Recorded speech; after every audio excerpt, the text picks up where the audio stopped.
Hey y'all, I'm JD and welcome back to the Dimensions Woodworks Woodshop. Today we're going to tackle a little project that will come in handy for you more often than you think. We're going to make our own DIY drawer pulls, and there's several reasons why you might do this. We're going to go through all that in the video, so let's get started. So here I'm just kind of mentally laying out where I want these handles to be located. These are all the materials that you'll need to do all three of these different styles of wooden drawer pulls.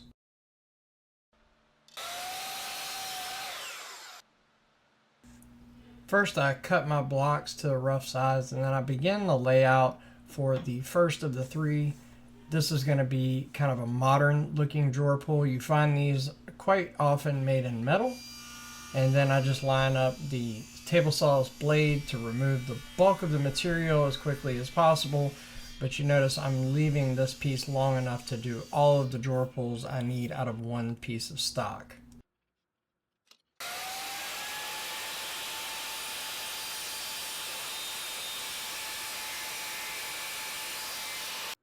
In this particular case, I needed 3 pulls, but to make that cut on the table saw that much safer, I left them all together to have a longer piece of wood to work with. Then I take it over to the bandsaw and begin the rough shaping of the piece.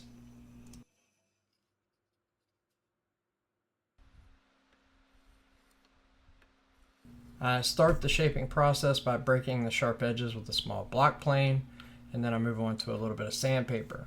I save my offcut from the bandsaw to use as a sanding block to get the inside of the handle, because this one was made out of maple, and maple is notorious for getting saw burn marks. You'll also see me using this small dowel with adhesive back sandpaper wrapped around it. And with that, our first set of drawer pulls are done. So this is the only one out of the 3 of these different styles of pulls that has a little bit different installation method. Some of the material in the joining drawer face has to be removed to accommodate the thickness of the drawer pull itself. So I mark out my very extreme furthest out lines, do that with a pull saw, and then remove the rest of the waste with a router and sand it until I get just a snug fit. Put a little wood glue and some super glue in there as well for a quick bond that is going to hold with that wood glue. And that's all you need. If you want to add a little extra support, you can put some nails or screws as well. Now on to the second style of drawer pull. This is another type of modern style I call the trapezoid. Just my own little moniker I've given this piece. I've done this quite a few times because it's just a nice looking drawer pull to add to a cabinet face whenever you want to have a custom look and you want it all to be done out of wood. So I start on the end grain face there and just lay out my bevel. I give myself that bevel, and these will be the first cuts that are made.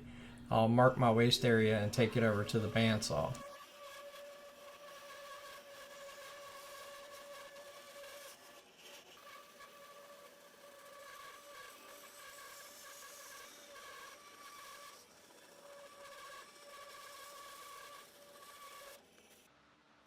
Then I'll begin to clean up this cut face from the bandsaw with a card scraper and eventually a little bit of sandpaper as well. After establishing our main shape, we're going to continue our layout from the top down this time. We're going to use that bevel gauge set to the same angle, and now we're going to taper it in from the side grain piece. So we're going to take those over to the bandsaw and make those cuts, and then do a little more card scraping. So you'll notice the orientation here to where I'm trying to keep this face flat against the bed of the bandsaw so that I get a nice clean cut.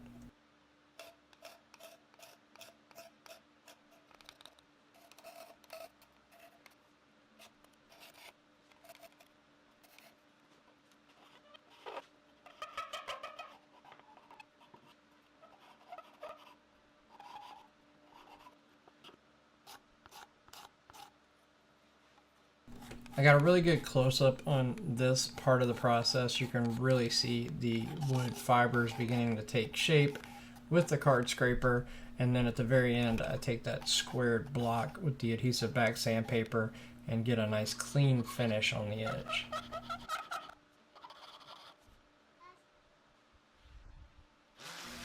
Finally, I'll just use my random orbit sander, or you can use a disc sander, and clean up all of the remaining faces of this piece. I hit the very back of the pull one last time with that flat sanding block, just to make sure that the part of the drawer pull that will mount to the drawer face is really flat. Then you see me using my calipers to get in the very center of this narrow strip to lay out the holes that will be drilled, and those will be used as the mounting holes to attach the pull to the drawer face.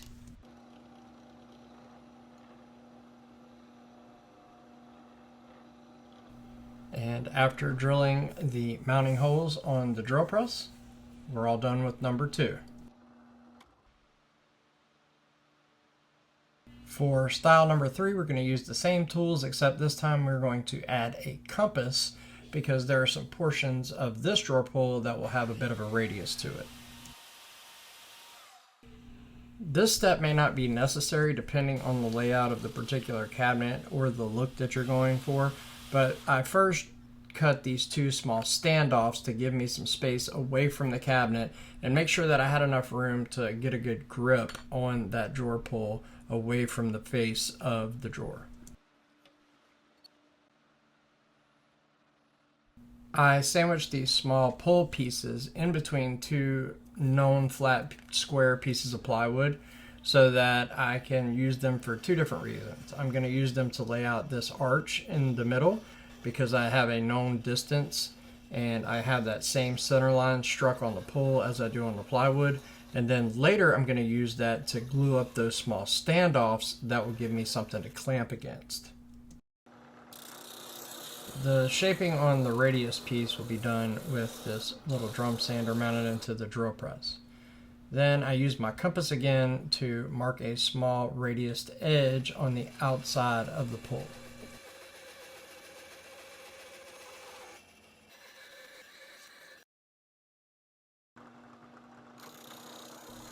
Then back to the drill press to clean up the outside of that cut from the bandsaw.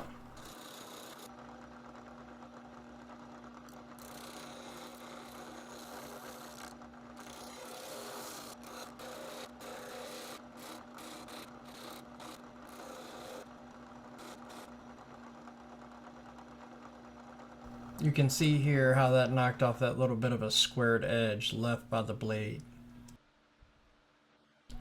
Then I'm going to glue the standoffs to the drawer pull like I was talking about a little bit earlier. A bit of wood glue and some super glue once again, and we're going to basically compress these between those 2 pieces of plywood to make sure we have a lot of force applied in the proper areas.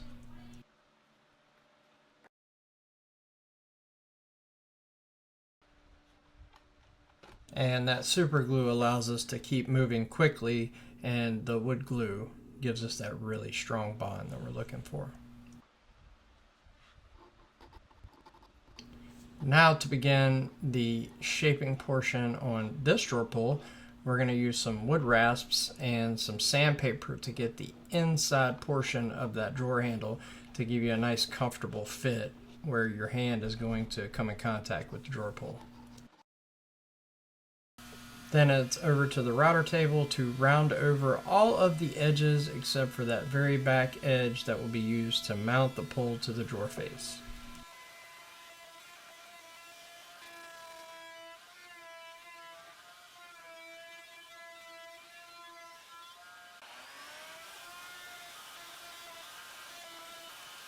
This was a great way to use the scraps up of the sapele that I had left over from another build. These boards were just too small to really make furniture from, but they work great for things like this, and we always have these scraps laying around the shop. Why not use them for something that we're actually going to need? And it helps to save a little bit of money as well, because now you don't have to buy hardware for a particular project. And because this cabinet already had the first style of pull I was going to use on them, I just wanted to give you an idea of what this pull would look like. I put it up to the piece, and the standoffs were just a little bit too far away for my liking, so I nibbled away small bits until I got it where I felt comfortable. And once again, it was just time to find dead center on the pull handle. I mark them out, take them over to the drill press to drill out the mounting holes.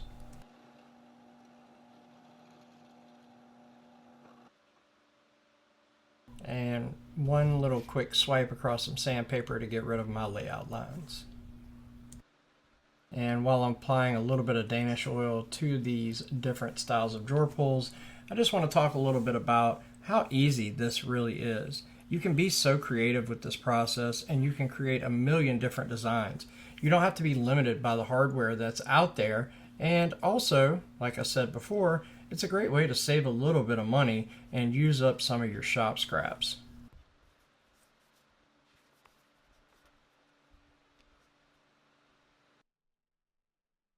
Style number 1 mounted on the Fuji spray cart. Style number 2 from the Sapili, and style number 3, the trapezoid. Thanks so much for watching, y'all. As always, I really do appreciate it. Don't forget to like, comment, share, and subscribe, as well as hit the bell so you can be notified when we release new videos. Doing drawer handles in this manner really comes in handy in so many instances. A lot of times, it's really the only way to get the perfect fit for the aesthetic that you're going for on a particular build. And sometimes you just want to save some money using up some of the scrap material that you have on hand already in the shop. All of these were built out of scrap that I just had lying around. And for my Fuji spray cart, I'll put a link to that one right here. For that Fuji spray cart, it just happened to be the best fit for the project. Thanks for staying with me all the way to the end and taking the time to watch this video. Now go out and build yourself some drawer pulls. And don't forget to get better every day.